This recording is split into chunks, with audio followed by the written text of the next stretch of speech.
It's a pleasure to be here with Kajal Pala, who's the CEO, I believe. Right.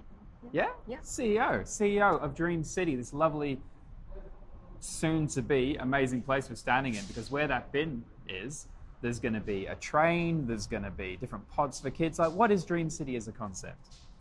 Hi, Phil. So Hi. excited to see you here. Yeah. So Dream City is pretty much a small city that is run by children. So if you go to Melbourne CBD, what do you usually see?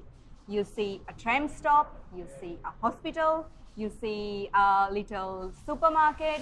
So that's pretty much what Dream City is about. It's a mini replica of the city where children perform different careers all under the same roof. So we have got about 80 plus careers in the bigger Dream City version, and this is stage 1, where we will have the firefighting, we'll have the train station, we'll have the hospital where children are performing different careers like the hospital related, health career related surgeries, open heart surgery, endoscopy surgery.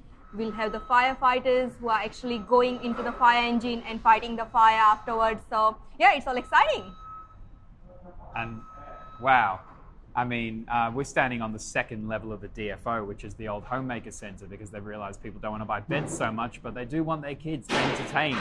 So this is becoming an entertainment and a leisure precinct throughout, who is the shopping center chain? This is the vicinity shopping The vicinity center. group. Yeah. And they have stores, shopping centers, infrastructure essentially all across the country. Now, I know I've been speaking with you for about a year now, hasn't it been?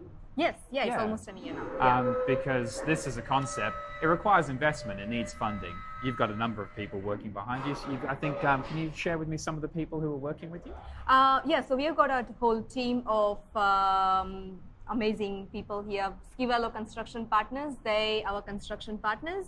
We have got Airstream Architects, who are our architects, Holmes Glen Chive, who are leading the education contents of the whole thing. So they're gatekeeping what we're going to offer to the children and making sure that it's all aligned with the curriculum.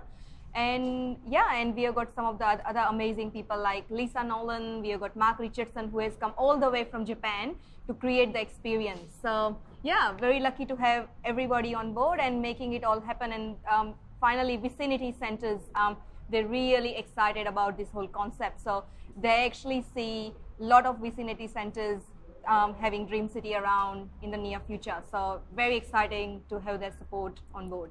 I know I personally, just to riff away a little on education, I remember when you and I first met, talking about, I'm a card-carrying member of Steiner Education. I had a terrible time in the primary and secondary education system because I never understood why we would take kids, stratify them by age level, and then put them through a system where they couldn't learn from younger or older people.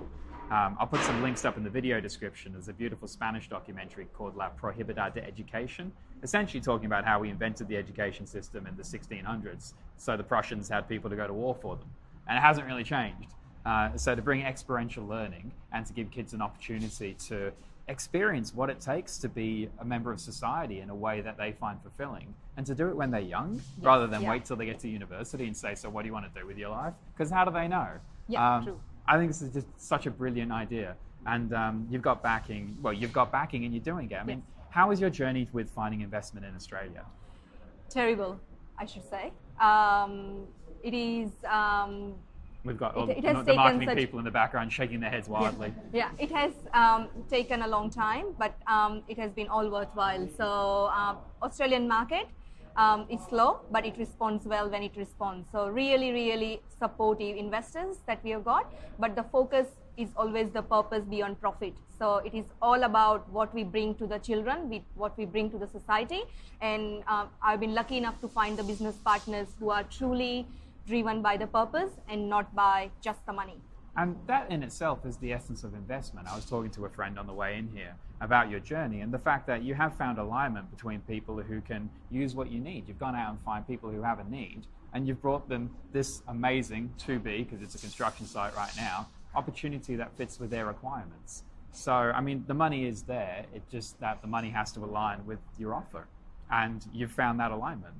Yeah, it was hard to find that alignment, but we have been very lucky to have found a few business partners who are really well aligned. In fact, if you talk to them, they are way more passionate about the whole concept and the project than I am. So yeah, really lucky to have them on board. I'm going to be pretty amazed because this is a pretty passionate lady. And what's the timescale? When are people going to see this as something they can bring their kids into? And Yes, so we are currently stage 1 construction, which is the pop-up, opening for test late September. And then we have got the whole fully developed concept to offer to the general public next year, July 2019, on the same floor. And we'll be disclosing all the dates very, very soon. Dream City. Dream City. Dream City? Dream City. Dream City. Dream City. Yeah. Thank you.